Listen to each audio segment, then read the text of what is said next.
the way that presidents have embraced technology. And FDR, of course, with the fireside chats, he realized fairly soon the power that the new medium of radio would have. He could literally speak to every single American at the same time. I mean, this is just a radical departure from what the presidency had been. The presidency was an elevated, exalted. You never saw the president unless you went to Washington and happened to go to an event. He was there. So he was able to embrace that in a way, frankly, that Herbert Hoover was not. Hoover, of course, was elected in 28, president from 29 to 33.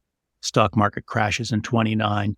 You have that period in there really where you wonder if Hoover had taken advantage of the medium the way that FDR did after he came into office, whether Hoover might have had a more successful attempt at reelection in 32. And then you see it, of course, with Kennedy, with the live news conferences, broadcast on television, very, very photogenic. He, at the 1960 debates, famously allowed makeup to be placed on him, and Richard Nixon did not.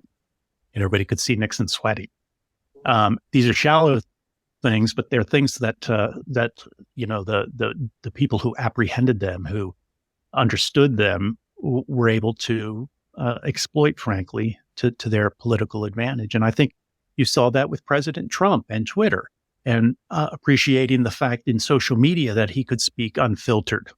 I mean, in a way, it was an FDR technique, what FDR did with radio 100 years ago, that Trump is doing with social media.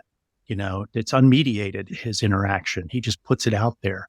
Nobody interprets it. So those are definitely, that's one of the most important things I would say that I've noticed. And not every president has the opportunity to do it. There's not always an earth-shattering technological change when you're president. But when there is, I think a president, to be an influencer and to be a leader, needs to get out ahead of it, or at least ride with it. You don't have to get to the head of the parade, but at least get toward the front of the parade.